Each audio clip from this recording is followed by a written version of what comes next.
Welcome back to another Book Talk with Tracy.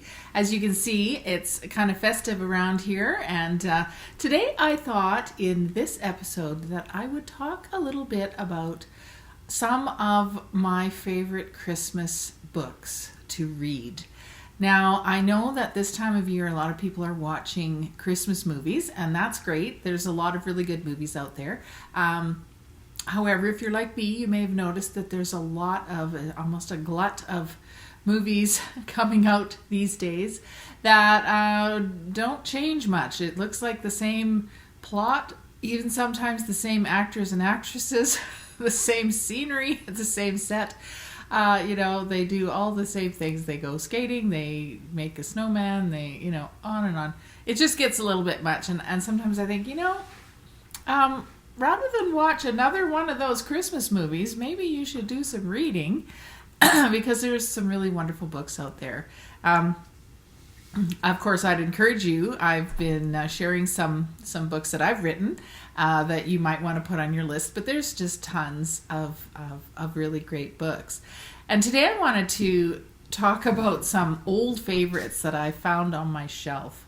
I love this particular book. It's called The Autobiography of Santa Claus. It's Better to Give.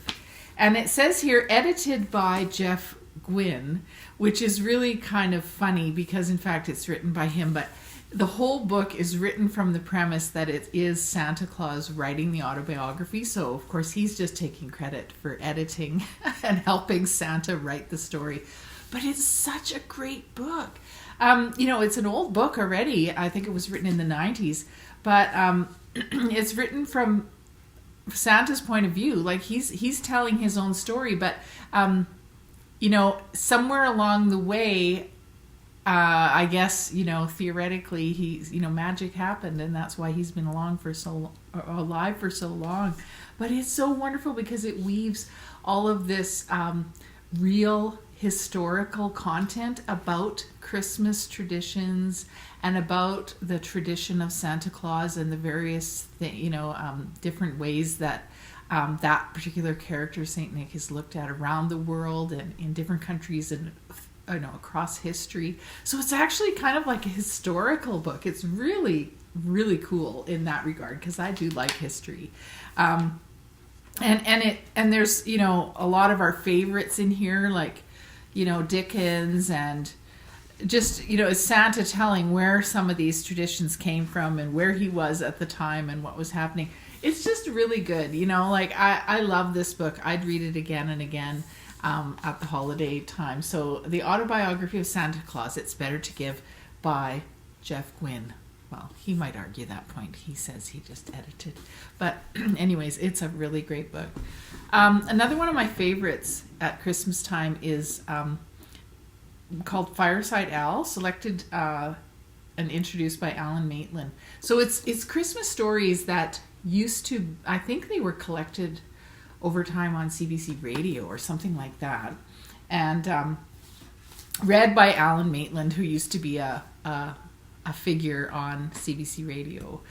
And man, there's some gems in here. So this has a whole, it's just a collection of these really wonderful stories. Some of them again from around the world, but for instance, there's some from Dickens, there's Nathaniel Hawthorne, there's Emily Carr, there's Margaret Atwood, George MacDonald, Stephen Leacock. Oh man, there's just so many really, really cool stories in here. One of my favorites, of course, by O. Henry, The Gift of the Magi, is about this young couple who basically sacrifice everything to give the other one a gift.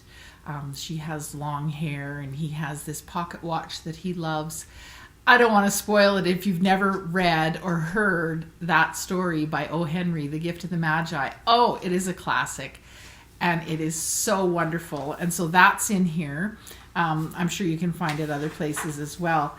And there's one that I really love as well. Where is it? The one by... It's kind of like a precursor to The Grinch. It's The Santa Claus Trap by Margaret Atwood.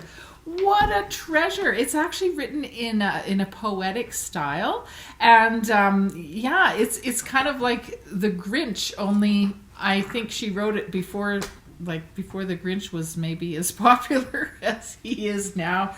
It is just fantastic. So I love this book. But like I said, there's so many great stories out there and so many great books. I do love reading just Dickens' A Christmas Carol, the real version, the old version, at Christmas time. And it's kind of nice because to just maybe do something different, because I feel like so often nowadays that we just sort of sit in front of the TV and watch, when in fact there's these wonderful classics, as well as some really good stories that are new. So one more I was going to share with you is called A Klondike Christmas, and this is a really lovely book. It was given to me by my daughter one year, celebrating the season in a northern frontier. And, Christmas 2003, isn't that nice? But there's like stories from various, from Atwood, which is in northern British Columbia, different places around the north, and it's really a beautiful book.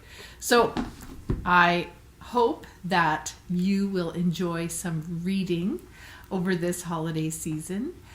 And again, I just want to encourage you, if you want to go back and look at some previous book talks that I've recorded. I've talked about my short story, The Best Blue Christmas, which takes place in the Yukon, as well as some other suggested reading. So, have a look and maybe do something different rather than just sit in front of the TV. That's it for now. I would love to hear from you. You can visit my website, tracykraus.com. There is no E in Tracy. There are 2 S's in Kraus, TracyKraus.com. I love to hear from people. I do love to, if you read anything of mine, please leave a review. And I just want to wish you all the best. So take care.